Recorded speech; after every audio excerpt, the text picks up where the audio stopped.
meristematic layers basically develops. One's in the vascular region and the other one in the cortex region.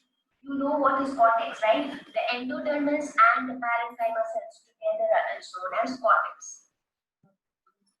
So what does it do? It tries to replace the broken epidermis during the secondary growth. As I said, whenever secondary growth takes place, more and more secondary xylem is formed.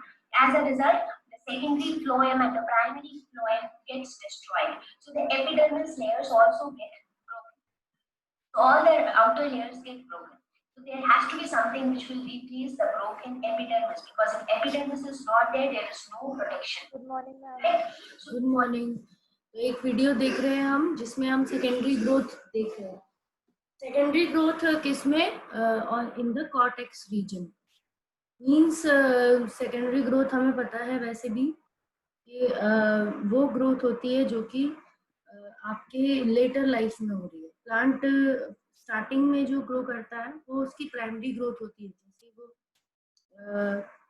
आपके seed से जब plant बनता है, mule बनता है या फिर radical से रूट बनती है, तो उससे प्लम्यूल से शूट बनती है, रेडिकल से रूट बनती है, तो वो पूरा प्लांट बॉडी बनाता है। मेरिस्टेमेटिक टिश्यूज होते हैं, फिर सिंपल परमानेंट बनते हैं, कॉम्प्लेक्स परमानेंट बनते हैं, तो ये टिश्यूज बनते हैं। और फिर हमने देखा एनाटॉमी ऑफ स्टेम में कि स्टेम की एनाटॉमी में अलग अलग रीजन्स थे। सबसे बाहर वाला एपिडर्मिस, देन उसके अंदर कॉर्टेक्स रीजन, फिर एंडोडर्मिस, फिर पेरिसाइकल, फिर उसके अंदर सेंट्रल सिलेंडर स्टेली करके, उसके अंदर वस्कुलर बंडल्स, और फिर पिथ, सबसे सेंटर में पिथ। तो हमने ये देखा एनाटॉमी ऑफ डाइकॉट स्टेम देखी, फिर मोनोकॉट स्टेम देखी, दोनों के डिफरेंसेस देखे। देन हमने देखा कि रूट भी देखी, dicot root, monocot root. NCERT में दोनों के वो बता रखे डिफरेंसेस और उनके एक्सप्लेनेशन दे रखी है। देन उसके बाद हमने लीफ देखा कि डाइकॉट और मोनोकॉट लीफ की एनाटॉमी क्या है, दोनों में क्या डिफरेंसेस है। देन उसके बाद सेकेंडरी ग्रोथ आती है। तो सेकेंडरी ग्रोथ जो होती है वो प्लांट के कैम्बियम रीजन, अलग अलग, हमने जब डाइकॉट स्टेम देखी तो उसमें हमने देखा कि वस्कुलर बंडल के बीच में कैम्बियम नाम का स्ट्रक्चर प्रेजेंट है। तो कैम्बियम रीजन एक मेरिस्टेमेटिक टिश्यू है, उसके अंदर ग्रोथ होती है, वो नए सेल्स बनाता है। तो जब वस्कुलर बंडल के बीच में मिल रहा है तो वहां पर वो नया जाइलम, नया फ्लोएम बनाएगा। तो कैम्बियम टिश्यू इस तरह का टिश्यू होता है। तो कैम्बियम कॉर्क रीजन में भी मिलता है। कॉर्क रीजन क्या है? जो ट्री है, वुडी ट्रीज है, उनकी जो आउटर मोस्ट लेयर है उनको कॉर्क टिश्यू कहते हैं। उस रीजन में मिलने वाला जो कैम्बियम होता है वो कॉर्क कैम्बियम होता है। तो वहाँ पर मेरिस्टेमेटिक टिश्यू की रीजन जो कॉर्टेक्स रीजन में मिल रही है उसको कॉर्क कैम्बियम बोल रहे हैं। वही ये वीडियो आपको बता रही है कि a layer of meristematic tissue which develops around cortex region, और उसका काम है नए नए आउटर लेयर्स के नए टिश्यूज बनाते जाना, क्योंकि आउटर लेयर तो वैसे भी पेड़ की बाहर के एनवायरनमेंट से एक्सपोज हो रही है। कभी बारिश पड़ती है, कभी धूप पड़ती है उसके ऊपर, कभी कुछ, तो पौधे की आउटर मोस्ट लेयर को भी नए सेल्स की जरूरत होती है। तो कॉर्टेक्स रीजन ब्रोकन एपिडर्मिस को सेकेंडरी ग्रोथ की वक्त नए नए सेल्स बना के देता जाता है। तो उसमें सेकेंडरी ग्रोथ होती है कॉर्टेक्स रीजन में, उसके बारे में यहाँ दिखा रहे हैं और कैम्बियम की एक्टिविटी के बारे में बता रहे हैं। ठीक है, तो इसको वीडियो को देखो, समझने की कोशिश करो क्या कह रहा है ये। सेकेंडरी ग्रोथ मतलब ऐसी ग्रोथ जो कि ओल्ड प्लांट में हो रही है। जब प्लांट बिल्कुल ओल्ड हो गया है, वुडी हो गया है, उसमें कुछ ग्रोथ हो रही है, उसको सेकेंडरी ग्रोथ बोलते हैं। तो यहाँ पर समझा रखा है। for that purpose, a meristematic tissue develops in the cortex region and they will give rise to new cells which will be a replacement to the epidermis layer. Now again, this layer also can form cells on the outer side as well as on the inner side. तो cortex reason में जो cambium की layer है उसे cork cambium कहेंगे, और cork cambium भी दोनों तरफ, आउटर तरफ और इनर तरफ, दोनों तरफ नए सेल्स बनाएगी। और वो जो बाहर की तरफ जाएंगे वो सेल्स, वो ब्रोकन एपिडर्मिस को रिप्लेस करेंगे, नई एपिडर्मिस, न्यू एपिडर्मिस बनाएंगे। आउटर साइड में वो कॉर्क बनाते जाएंगे, यानी आउटर एपिडर्मिस बनाते जाएंगे। So here, so this is cork. Sorry, this is cork vacuum. This black line. Black line को कॉर्क कैम्बियम बोला। अब ये ब्लैक लाइन बाहर की तरफ भी सेल्स बना रही है, अंदर की तरफ भी सेल्स बना रही है। जो अंदर की तरफ सेल्स बन रहे हैं वो ब्लूइश कलर के दिखा रखे हैं, पर्पलिश ब्लूइश, और जो बाहर की तरफ सेल्स बने हैं वो ग्रीनिश बनाएंगे। तो बाहर वो नए नए सेल्स बना रही है, कॉर्क बना रही है, न्यू कॉर्क बना रही है। Now this can again give rise to new cells on the outer side as well as on the inner side. So on the outer side, it forms cork. These new cells on the outer side forms cork, and the cells on the inner side gives rise to secondary cortex. Now this cork is also और अंदर की तरफ जो layer बनी है bluish colour की, वो secondary cortex कहलाती है। और बाहर की तरफ जो नए सेल्स बन रहे हैं वो कॉर्क बन रहे हैं, कॉर्क सेल्स या फिर सबसे बाहर के woody cells. known as another term which is often used for cork is phylum. Cork का दूसरा नाम फेलम है, और कॉर्क सेकेंडरी कॉर्टेक्स का नाम होगा फेलोडर्म। और कॉर्क कैम्बियम का भी दूसरा नाम होता है फेलोजेन। फेलम बोल रहे हैं ना कॉर्क को, तो फेलम बनाने वाला जो टिश्यू है कॉर्क कैम्बियम, जो ब्लैक लाइन से दिखा रखा है, उसको फेलोजेन बोला है। FHELLOGEN means phellem generating. Gen word लगा दिया, जेन वर्ड मतलब होता है जनरेटिंग, यानी फेलम बनाने वाली लेयर। तो कॉर्क कैम्बियम को बोलते हैं फेलोजेन, कॉर्क जो बनता है उसे बोलते हैं फेलम, और कॉर्टेक्स जो बनता है सेकेंडरी कॉर्टेक्स ब्लूइश कलर का अंदर की तरफ जो बनता है उसे बोलते हैं phelloderm. Another term which is often used for secondary cortex is pheloderm.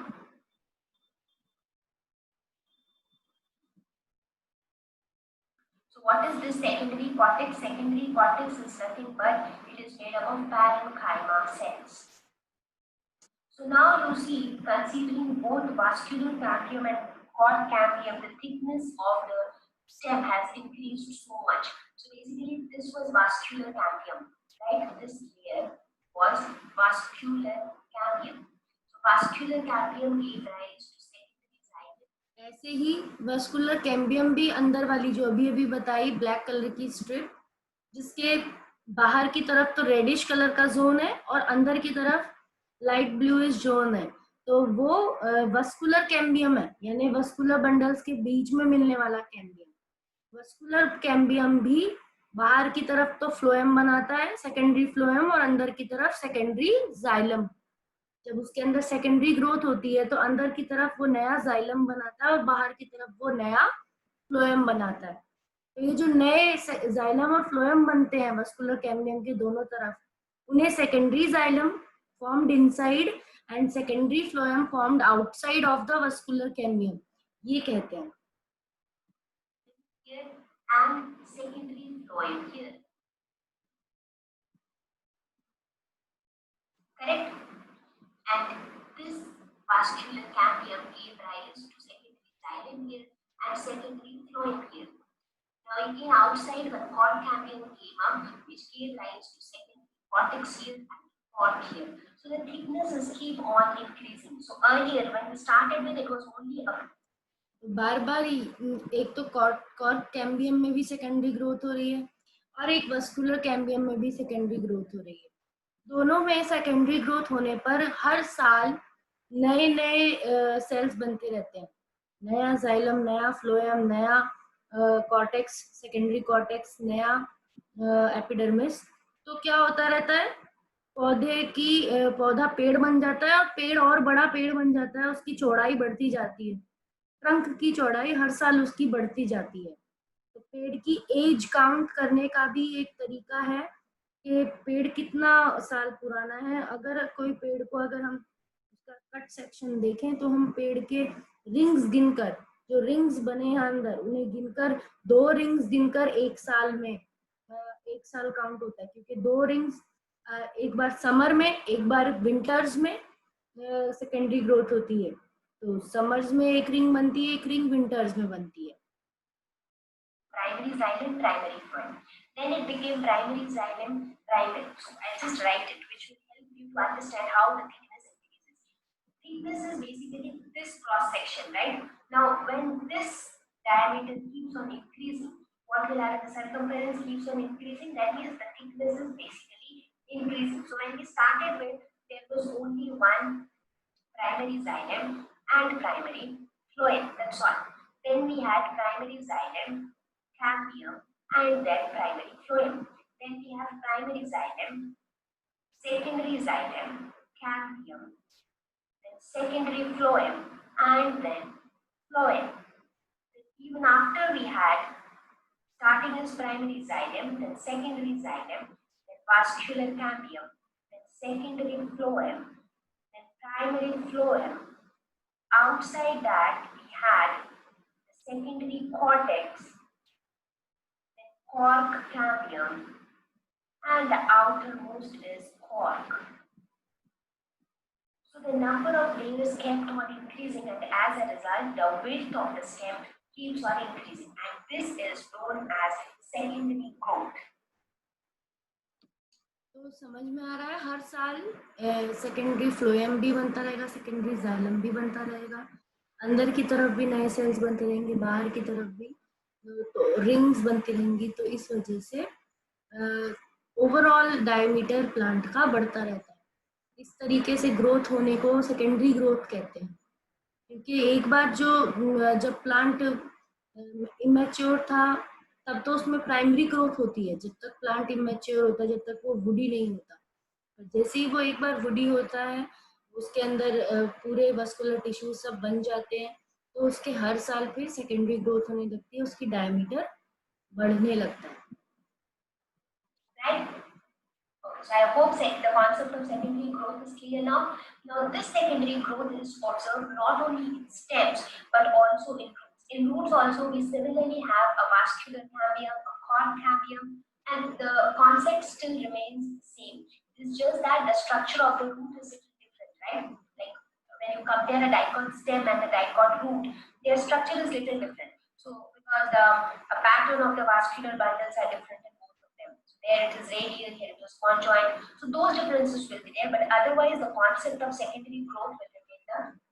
तो अगर रूट, ये तो स्टेम की बात हुई, बट अगर रूट की बात करें तो इन्होंने क्या बताया कि रूट में क्योंकि डिफरेंसेस हैं और स्टेम में डिफरेंसेस हैं, इस वजह से वो डिफरेंसेस वैसे के वैसे रहेंगे कि वस्कुलर बंडल्स किस तरीके के हैं, ओपन है, क्लोज्ड है, और उस हिसाब से वो डिफरेंसेस को ध्यान में रखते हुए सेकेंडरी ग्रोथ रूट्स में भी बतानी है। तो सेकेंडरी ग्रोथ में रूट्स में भी सेम यही प्रोसेस होगा, जो वस्कुलर कैम्बियम होगा वो सेकेंडरी जाइलम और सेकेंडरी फ्लोएम बनाएगा, सेकेंडरी जाइलम इनर तरफ और सेकेंडरी फ्लोएम आउटर तरफ। बस डिफरेंसेस जो भी उनके एनाटॉमी में डिफरेंसेस हैं वो वैसे के वैसे ही रहते हैं, वो वैसे के वैसे ही दिखने हैं। Now talking about cork cambium, we often use the term bark. What is bark? Bark is nothing but all tissues exterior to the vascular cambium, therefore including the secondary phloem, anything that is outside the vascular cambium. जो पेड़ की छाल होती है, bark उसी को कहते हैं ना, जो पेड़ की छाल होती है बाहर की सबसे, जो लकड़ी की छाल हम कभी कभी कहते हैं कि किसी पौधे की छाल बहुत ज्यादा क्या है, बार्क ऑफ चिंचोना ट्री, जैसे एक एग्जांपल है मलेरिया में चिंचोना ट्री की बार्क लेकर उसको उबालकर अगर उसका एक्सट्रैक्ट पिए तो क्या होता है, मलेरिया में फायदा होता है, उससे ही दवाई बनती है क्विनीन नाम की। तो इस तरीके से बार्क जो पौधों की पेड़ों की होती हैं वो बोला है जो भी टिश्यू वस्कुलर कैम्बियम के बाहर होता है, तो वस्कुलर कैम्बियम के बाहर सारा टिश्यू बार्क कहलाता है। उसके अंदर कॉर्क कैम्बियम भी आ गया, सेकेंडरी कॉर्टेक्स भी आ गया, कॉर्क भी आ गई, और सेकेंडरी फ्लोएम भी इंक्लूड होता है। ठीक है, वस्कुलर कैम्बियम बोल दिया, तो वस्कुलर कैम्बियम के बाहर सेकेंडरी फ्लोएम का टिश्यू भी आएगा, तो वो भी बार्क में आता है। So just now I was telling, right? Inside you have primary xylem, then secondary xylem, then vascular cambium, then you have secondary phloem, then primary phloem, and then you have secondary cortex, then you have cork cambium, and then you have the outermost layer, that is cork. So where was vascular cambium? This was vascular cambium. So anything out. ये layers आपको तब याद होंगी जब आप ये diagram बनाओगे secondary growth का, और तभी आपको ये रिंग्स याद होंगी कि सबसे अंदर कौन सी रिंग है, फिर उसके बाहर कौन सी, फिर सबसे बाहर कौन सी है। तो अभी तो ये वीडियो में समझा रहे हैं, तो आपको ये नया लग रहा है कि ये सब चीज़, इतनी सारी टर्म्स हैं तो कैसे पता चलेंगी। पर जब आप खुद से इस टॉपिक को पढ़ोगे और डायग्राम बनाओगे, कंपास लेकर आपको डायग्राम बनाने होंगे, कंसेंट्रिक सर्कल्स बनाने होंगे, और फिर उन्हें लेबल्स करके मार्क करना पड़ेगा, तब जाके आपको समझ में आएगा और याद रहेगा कि कौन सी लेयर है। सबसे अंदर प्राइमरी जाइलम, फिर उसके बाद प्राइमरी जाइलम, और सबसे बाहर अंदर की तरफ ही प्राइमरी जाइलम, फिर उसके ऊपर सेकेंडरी जाइलम। क्योंकि प्राइमरी जाइलम बिल्कुल अंदर धंसता जाता है, सेंटर में धंसता जाता है, और नया नया जाइलम कैम्बियम रीजन के पास बनता रहता है।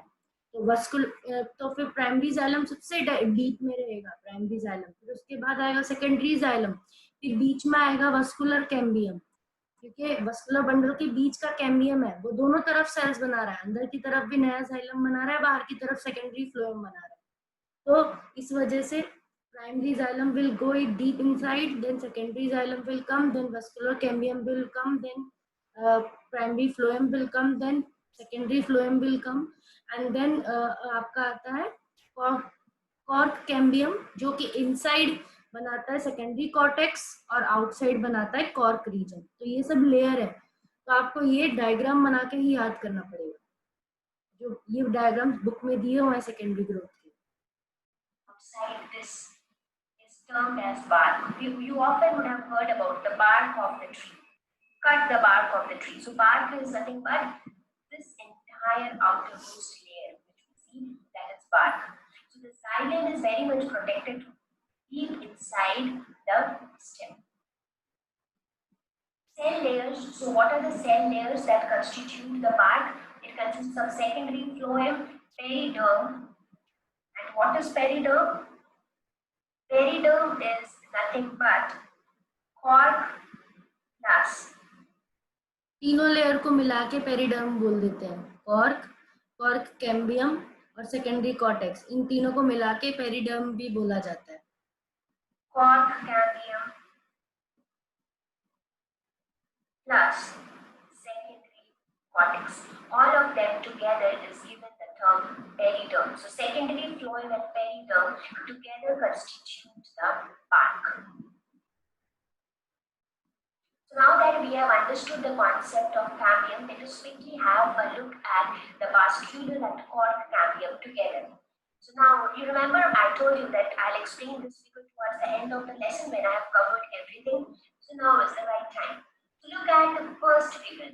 Here we just have the fifth primary xylem, primary phloem and vascular cambium. Just three important layers are there. But with time, what happens, this vascular cambium gives rise to new cells by cell division on both inner side and outer side.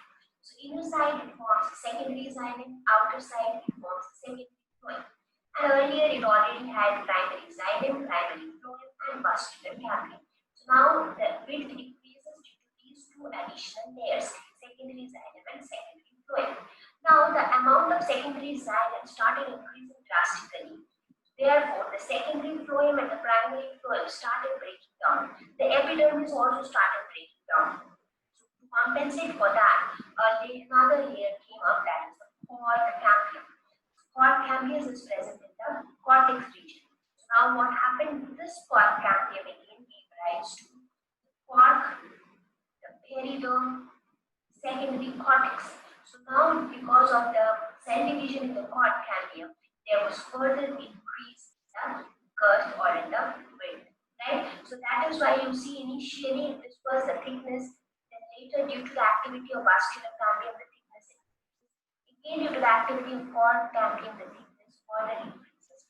So this is तो दोनों की वजह से ये point हम पहले भी discuss कर चुके हैं कि वस्कुलर कैम्बियम के एक्टिविटी की वजह से जो वस्कुलर बंडल के बीच का कैम्बियम है उसकी एक्टिविटी की वजह से भी सेकेंडरी जाइलम और सेकेंडरी फ्लोएम बन रहे हैं, और जो कॉर्टेक्स रीजन में, जो बाहर कॉर्टेक्स रीजन में कॉर्क कैम्बियम है उसकी एक्टिविटी की वजह से भी अंदर सेकेंडरी कॉर्टेक्स बन रहा है और बाहर की तरफ कॉर्क सेल्स बन रहे हैं।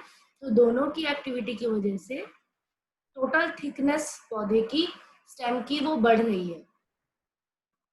how secondary growth takes place in plants, right? So I hope the secondary growth in stem is very much clear now.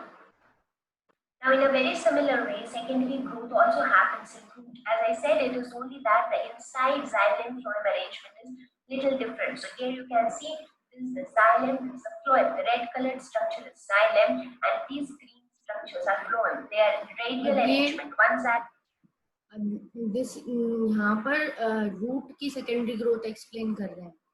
तो रूट के अंदर भी इस तरह का सा अरेंजमेंट ही बस डिफरेंट है क्योंकि रेडियल अरेंजमेंट में है। जाइलम अंदर की तरफ दिखा रखा है रेड रीजन और बाहर फ्लोएम दिखा रखा है ग्रीन रीजन। तो फ्लोएम अलग रेडियस पे अरेंज है और जाइलम अलग रेडियस पे अरेंज है। तो ये डिफरेंस है, बाकी स्टेप्स वही होंगे इसमें। ध्यान से देखो क्या बता रहे हैं। xylem, one phloem, one xylem, one phloem, right? So this is your xylem and phloem. In between you have the vascular cambium, right? So this vascular cambium will form primary, secondary xylem inside and secondary phloem outside. So this secondary xylem and secondary phloem are additional layers because of which the thickness increases. After this, what happens? The cork cambium is formed, and cork cambium will again form a cork outside and a secondary cortex inside. So basically, the step remains the same. It is just root में आप देख रहे हो light red colour का secondary xylem बन गया है, उसके चारों तरफ ही जाइलम के चारों तरफ, और ग्रीन कलर का सेकेंडरी फ्लोएम बन गया है बाहर की तरफ। तो उससे क्या हुआ, स्टेप बाय स्टेप हर साल थोड़ी थोड़ी रूट की चौड़ाई भी बढ़ती है, रूट की थिकनेस भी बढ़ती है। तो सेकेंडरी ग्रोथ इन रूट हो जाता है। सेकेंडरी ग्रोथ हमेशा सेकेंडरी टिश्यूज के डेवलपमेंट से बनता है। सेकेंडरी जाइलम बनते हैं, सेकेंडरी फ्लोएम बनते हैं और उनसे थिकनेस बढ़ती है बिकॉज ये सर्कुलर वे में होता है। तो डायमीटर बढ़ता जाता है उस टिश्यू का जिसमें सेकेंडरी ग्रोथ हो रही है। just that the structure of the dicot root is little different from the dicot stem. Thank you. तो आप इस तरीके से इसको कर सकते हो, समझ सकते हो, अपनी बुक से भी आप इसको देख सकते हो। ठीक है, तो बुक से तो पढ़ना ही है, बुक से आपको क्योंकि बुक में क्या है कि डायग्राम भी आप उससे देखकर बनाओगे।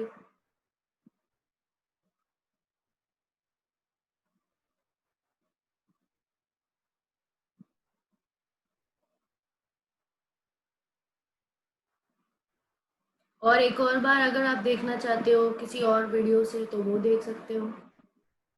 Okay ma'am.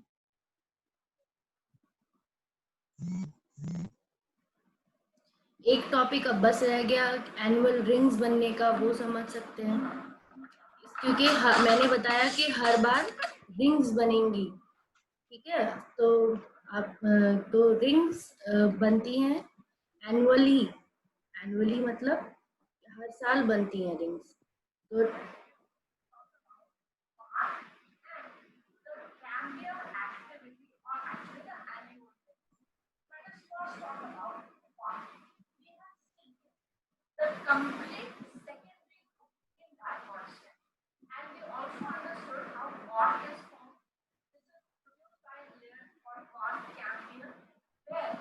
parenchyma.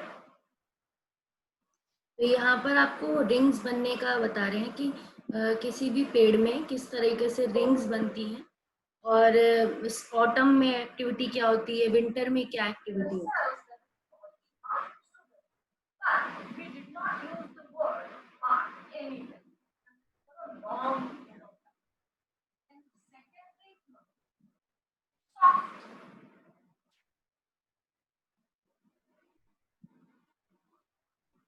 तो बार्क बार्क का टिश्यू हमें पहले से ही पता है, बार्क किसे कहते हैं, इन सारे टिश्यूज को कहते हैं. Combination of many layers which together are known as bark.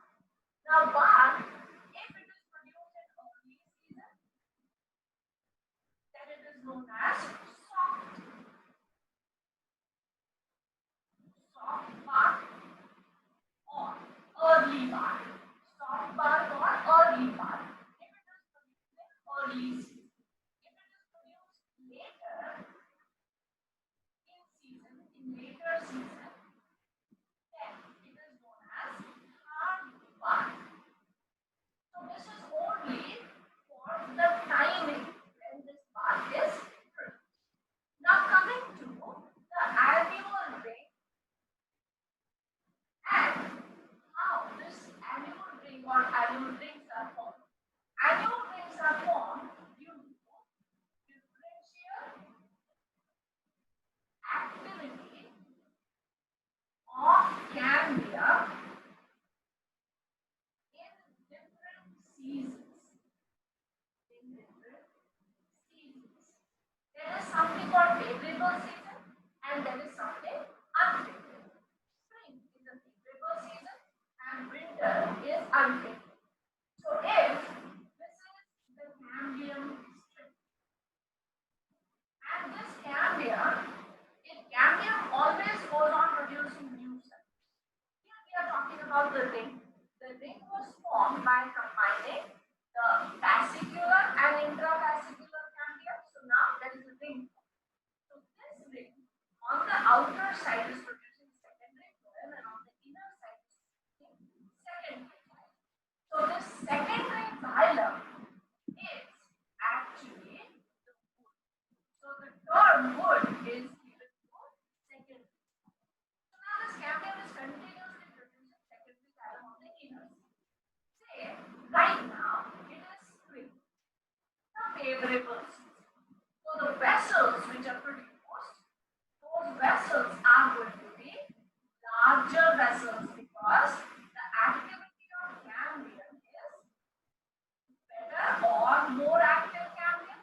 Now in spring season there are bigger vessels. After spring, now this gets into winter. Winter is not a favorable season. So now what happens is this is the same cambium strip or cambium ring, and the newer vessels which are formed, they are of smaller size because cambium is less active.